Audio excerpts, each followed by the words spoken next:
Hello guys, today we are going to start with our new lecture. Hope आपको पिछला lecture अच्छे से समझ आ गया। तो इस लेक्चर में हम करेंगे काइंड्स ऑफ कॉन्ट्रैक्ट। तो प्लीज़ वीडियो देखने से पहले एक लाइक और सब्सक्राइब ज़रूर कर दो। तो चलो स्टार्ट करते हैं। Kinds of contract. ओके, आज हम ये करेंगे सिर्फ काइंड्स ऑफ कॉन्ट्रैक्ट। तो इसके 4 पार्ट हैं। तो फर्स्ट में क्या है, on the basis of creation. ठीक है, इसके भी सब पार्ट्स हैं। अब on the basis of creation का फर्स्ट है एक्सप्रेस कॉन्ट्रैक्ट। अब एक्सप्रेस कॉन्ट्रैक्ट क्या होता है? Contract expressed orally and written at the time of formation. ठीक है, अब एक कॉन्ट्रैक्ट बना, उसको किस तरह से एक्सप्रेस कर रहे हैं पार्टीज, ओरली और रिटन में। ठीक है, अब फॉर एग्ज़ाम्पल हम एक्सप्रेस कॉन्ट्रैक्ट का लेंगे। जैसे कि ए ने अपनी कार बेचनी है बी को, ठीक है, 1 लाख की। तो अब बी उसको अपना कंसेंट किस में देता है? रिटर्न में देता है। ठीक है, वो रिटर्न फॉर्म में देता है, उसको बताता है कि उसको कार चाहिए कि नहीं चाहिए। तो ये एक्सप्रेस्ड इन ओरली और रिटर्न, ये किस में होगा? एक्सप्रेस कॉन्ट्रैक्ट में, जिसमें ओरली और रिटर्न एक्सप्रेस करते हैं। ठीक है, अब सेकंड में आते हैं implied contract, come into existence by acts. अब जब ये एक्ट नहीं हो रहा फेस टू फेस, तब तक ये कॉन्ट्रैक्ट हम इसको नहीं बोलेंगे। ये एक एक्ट की तरह होता है, जैसे कि मतलब कि उसको वो परफॉर्म कर रहा है। ठीक है, example, take cup of coffee in restaurant. अब एक ने कप ऑफ कॉफ़ी ऑर्डर किया, ठीक है, वो एक एक्ट ही हो रहा है, उस टाइम पे ही उसको कॉफ़ी मिल रही है। ठीक है, तो ये क्या है? Implied contract. ठीक है, एक्ट की वजह से आता है, एक्ट होता है इसमें एक। ठीक है, मतलब कि उसी टाइम हो रहा है, ये एक एक्ट की तरह। अब सेकंड में आएंगे क्वासी और कंस्ट्रक्टिव कॉन्ट्रैक्ट। इसमें क्या है? इसको कंस्ट्रक्टिव कॉन्ट्रैक्ट भी बोल सकते हैं। ठीक है, no intention of parties to form a contract but created by law. अब इसमें क्या है, ये कोई इंटेंशन नहीं होता पार्टीज का कि ये कॉन्ट्रैक्ट बने। ठीक है, ये किसकी वजह से होता है? ये लॉ की तरफ से इसको परफॉर्म करना पड़ता है। जैसे कि अब एक्स एक ट्रेडर है, ठीक है, उसने कोई सर्टेन गुड्स परचेज़ की है। ठीक है, तो वो अब क्या करता है, वो बी के घर में जाता है, तो वहाँ पे वो अपने गुड्स भूल जाता है। ठीक है, तो अब वो बी की ड्यूटी बनती है कि उसको वो एक्स को वापस करे, उसकी एक्स को गुड्स वो वापस करे या फिर तो उसकी पेमेंट करे। ठीक है, तो ये यहाँ पे एक सर्टेन लॉ हो रहा है, कोई ये पार्टीज परफॉर्म नहीं कर रही। ठीक है, तो ये क्रिएटेड बाय लॉ होता है। अब हम नेक्स्ट में आएंगे transit contract, can be directly communicated in the form of gesture. अब ये जो कॉन्ट्रैक्ट है, ये जेस्चर के रूप में या फिर in the form of sine can be created. ठीक है, अब हम पहले देखते हैं ट्रांसिट का मतलब क्या होता है। तो ट्रांसिट का मतलब होता है समथिंग अनस्पोकन। ठीक है, जिसको हम जेस्चर के उसमें करते हैं। ठीक है, बाय साइन और बाय जेस्चर, तो ये ट्रांसिट कॉन्ट्रैक्ट।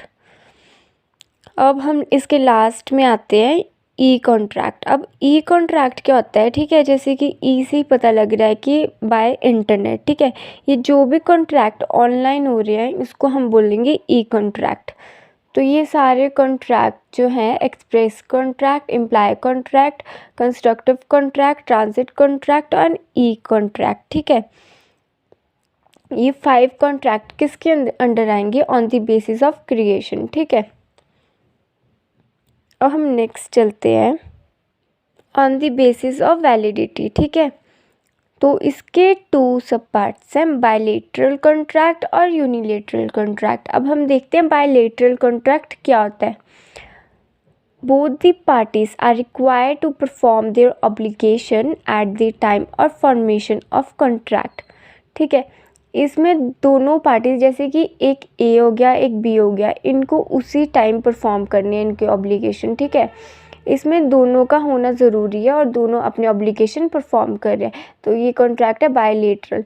अब इसमें जो भी ए और बी जो कॉन्ट्रैक्ट बना रहे हैं, जो उनके बीच में प्रॉमिस हो रहा है, तो उस प्रॉमिस को हम बोलेंगे रेसिप्रोकल प्रॉमिस। ओके, अब हम इसका सेकंड देखते हैं, यूनिलेटरल कॉन्ट्रैक्ट और वन साइडेड कॉन्ट्रैक्ट। इसके नाम से ही पता लग रहा है कि ये सिर्फ एक साइड, सिर्फ एक पार्टी ही बना रही है कॉन्ट्रैक्ट। ठीक है, तो इसमें only one party has performed obligation, other is outstanding. मतलब कि अभी तक एक ने ही परफॉर्म किया और अदर दूसरे का बचता है।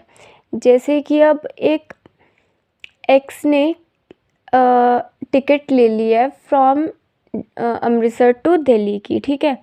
तो उसने टिकट तो ले ली, ठीक है, उसका ऑब्लिगेशन परफॉर्म हो गया, बट अभी रेलवेज़ का जो है वो उसकी ऑब्लिगेशन बचती है, ठीक है, क्योंकि अभी तक वो ट्रेन नहीं चली है, तो उसका अभी काम आउटस्टैंडिंग है, ठीक है। तो वो क्या हो गया, अभी तक वन साइडेड कॉन्ट्रैक्ट ही बना है, ठीक है।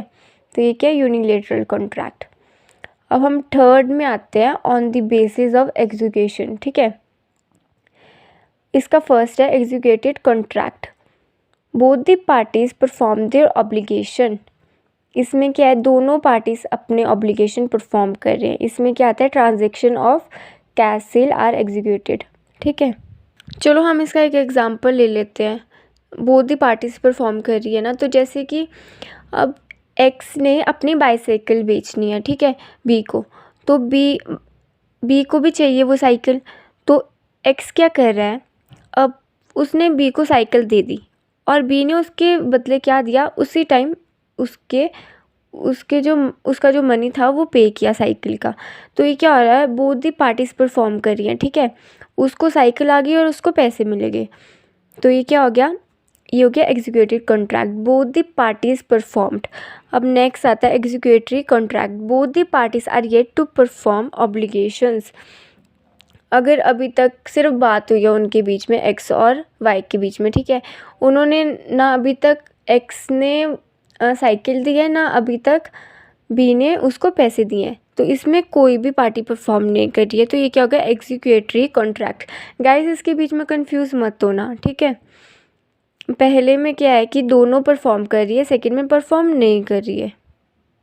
चलो अब हम फोर्थ में आते हैं, वैलिडिटी और लीगैलिटी ऑफ कॉन्ट्रैक्ट, ठीक है। इसके टू पार्ट्स हैं, वैलिड कॉन्ट्रैक्ट और वॉइडेबल कॉन्ट्रैक्ट। अब वैलिड क्या होता है, वैलिड हमने पिछले में एसेंशियल्स पढ़े थे इसके, तो इसमें वैलिड वो होगा जो कि सही होगा, ठीक है, जो लीगल होगा, सिर्फ वही उसमें कॉन्ट्रैक्ट बनेगा जो सिर्फ लीगल है, ठीक है।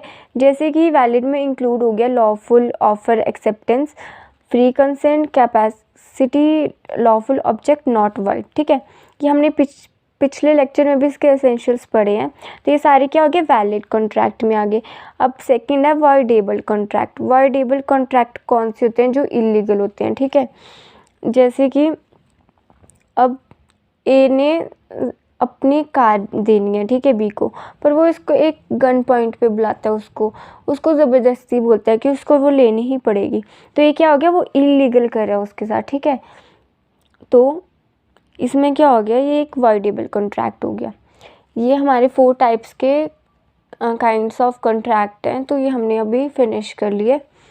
तो बस आज के लिए इतना ही। अब we will meet in next video. Please guys subscribe and like our video. Thank you.